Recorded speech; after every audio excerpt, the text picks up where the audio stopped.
move now that we've entered the month of June. So I want to play a game. We're going to call it Let's Make a Deal. We have Peter Schrager in our studio here. Let's start with Jalen Ramsey. Where do we sit with this guy? Jalen Ramsey, June 1st, came and went, which means it's most likely he won't be cut. He's going to have to be traded for. And the fact of the matter is he is about due $20 million from the Miami Dolphins.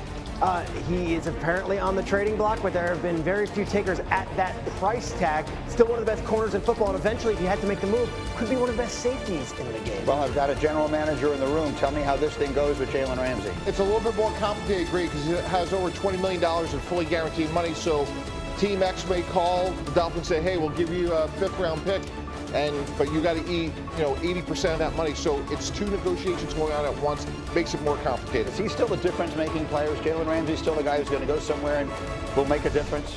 I think he gives up too many big plays for my taste right now, but I think he would be a perfect candidate to kind of move to that Charles Woodson hybrid role where he can be a safety and still be a lead and extend his career a lot longer because of his height and size. But it would help if you had a cheap quarterback because you can absorb that. Sure. How can you get one? Let's talk about places where they might have that, like Cleveland.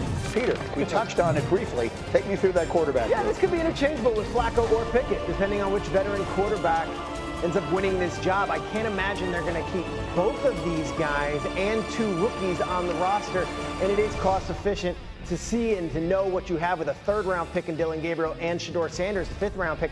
I would think, just covering this game, that come training camp, one of these guys will emerge as the veteran quarterback and the other one will be on the trading block. Kenny Pickett might be that guy. I think Dallas is the perfect fit here, Green. Joe Milton's a developmental project. And I think right now, if you look at it, Kenny Pickett's a better player than Will Grier. So you're saying the Cowboys maybe try and sign whoever doesn't win that quarterback job and winds up on the open market? Yeah, and I would think, if I had to guess, I think Pickett would be gone, just given the success Flacco has had in Cleveland. All right, and then let me get to the 3rd one, because this is the one I'm the most interested in, and then we'll get Bart in on that, and that is Kirk Cousins and his future in Atlanta. Complicated. Kirk Cousins has a no-trade clause, meaning he can decide if he wants to go anywhere or not. He is due massive, massive dollars. The team that he's being linked to, whether or not everyone wants to deny it or not, is the Pittsburgh Steelers. Yes. For multiple reasons. One, obviously, there's a void in presence there right now without Aaron Rodgers there yet. Secondly, Raheem Morris and Mike Tomlin are arguably best of friends as far as their history together, going back to their time in Tampa. And Arthur Smith, despite the fact he never coached Cousins, did work with Terry Fontenot, did work with Arthur Blank. There is a familiarity there. A lot of this is just relationships. Mike T, you could pick up the phone and have a conversation knowing I've worked with this person before, I've dealt with these people before. Cousins to Pittsburgh, if Rodgers leaves them at the altar, is a possibility. Well, and let me ask you this way. Is Cousins a better option for the Steelers at this point than Aaron Rodgers? It is, but it's funny, right? Because it's talking about the butterfly effect. The reason why it's an opening there is because Kenny Pickett was a bust, and we're talking about Kenny Pickett going somewhere to be a great option to be a quarterback. But is he a better option? I believe so. Kirk Cousins a better option than Rodgers? Yes, because they're still trying to fill that void, and Kirk Cousins offers you multiple years of a solution. But with his injury history, and also his salary and his salary demands, what kind of deal does that mean going forward? Another team that could have benefited from Shedeur because they have a quarterback they have to pay. His name's T.J. Watt, who's going to reset the market. Right. So, but all of that said, yes. If you're them, are you looking at Cousins as a more appealing option right now? Look, we have I don't think he's a better player. I think Aaron Rodgers had a sneaky, solid season coming back from the Achilles, but I think he offers you the ability to have 2 years of a system with one player that everybody can get comfortable around. Play it out for me. I totally see it the same way. He's 5 years younger than Aaron Rodgers. You might get 2 to 3 really good years out of Kirk Cousins. So to me, if I'm Pittsburgh, look, at some point, Will Howard has to become part of this conversation. Will Howard was a really good player. Didn't have a great offseason. Maybe they like him. I don't know, Green, but Mason Rudolph to me is going to have competition. And if I'm Pittsburgh and I can get some reasonable help on his salary, I'd much rather have Kirk Cousins than Aaron Rodgers. They could have traded for Kirk Cousins in March. They could have traded for Kirk Cousins in April. To me, this seems like a desperate move to now say, okay, we'll pay Kirk Cousins' salary and we'll eat all this cost and we're going to bring him in. To me, you're with Mason Rudolph and Will Howard right now, and you're waiting on Rodgers. But did this to yourself. Kirk Cousins is going to be a better option than Rodgers at that salary? But desperate for who? Because last I checked, the Atlanta Falcons was $13 million over the salary cap. They have to eat some of that money to try and shed some of that money so they can sign some free agents and get somebody in the back end as well. So they're both stuck. They need a great partnership with each other to work it out. All right, we'll see how it goes. I would like to point out for anyone who hasn't been with us that Bart has had a very busy morning. Can we just sort of go through the day that Bart has had? So this was right off the top of the show. This was 8 a.m. Eastern time. He was eating wings this morning. That was sort of a first course. He had my giant fork over there that he was using on the wings as the morning continued. And then you jump forward at 8:42. He's eating a breakfast sandwich. It just and a smoothie, which is a nice nutritional add to this. Yeah, so Bart's been eating. And now Russell, look, has another bag. What have you got now coming here, Bart? This is a very hungry morning for Bart. Well, the thing is, it's bulk season, right? It's time for me to get ready for my Speedo. It's my traveling time, so I want to get some good carbs. These are protein carbs right here. You know what I mean? You roll these things up. Okay. Get your carbs ready because I got cardio after I thought work. Jeff Saturday used these for other things.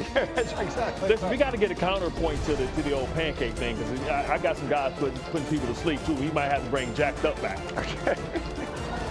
Jacked Up and Terrell Suggs. Okay, fair enough. It's been quite the morning in so many different ways. As we continue, the cat is out of the bag. Hey, El Duncan's still hanging out here on SportsCenter. So the Jets enter 2025 with the NFL's longest active playoff drought at 14 seasons. They are hoping Justin Fields can help them break that streak. The former first-round pick, playing for his third team in 3 seasons, talked about getting another opportunity in the Meadowlands. I think I can be great, and that's been the goal for me my whole life, my whole career. So, like I said, I think the sky's the limit, for this team, for this offense. But we do have a long way to go. Like I said, our offense and defense are new, so guys are, really tuned in and locked in and trying to get everything down. But I think, once we do, I think the sky's the limit. I mean, we have, all the guys we need. We have all the talent. So it's really just going to come down to discipline and execution when the game's done. As promised, we bring Bill Barnwell back, talk some quarterbacks in new homes. We'll start right there with the guy that was just talking to Justin Fields. And you heard him. When you're a Jet, you're nearly unrecognizable. New coaching regime, new signal caller, new pieces everywhere. What are realistic expectations? They're going to go as far as the defense carries them, right? I mean, this defense actually got people to believe that the Jets were one Aaron Rodgers away from the Super Bowl a couple of years ago. But when they fired Robert Saleh last year, the defense fell off dramatically. They were 5th in the NFL in points allowed per possession before the Saleh firing, and they were one of the worst in football after that. A lot of those talented young players are back. Sauce Gardner, Will McDonald. Those guys have to play at a high level. I don't think you can count on Justin Fields to be a superstar, but we've seen if they can just even get average offense, that might be enough with the quality of defense they have to be a playoff team.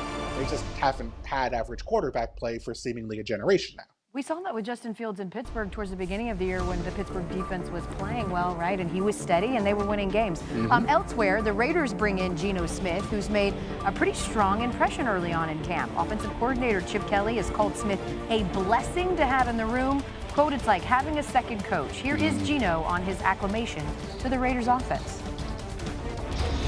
Winning. It's always been a part of the Raiders. It's in our DNA here. And so winning is something that we want to do right now. And being a part of this, man, just seeing the direction everything's going and how hard these guys are working and just how bad, everyone wants to win. Like I said, I'm fortunate to be a part of this thing, and I just want to continue to build it, to continue for this thing to grow. And the sky's the limit for this team, this organization. I can't wait to see, just how it all comes together. Okay, how much of a boon do you actually think that Geno Smith and new coach Pete Carroll can be in the desert? They could double their win total. That's what I think the most likely outcome for the Raiders is this upcoming season. You make upgrades at quarterback and head coach, that is the quickest way to accelerate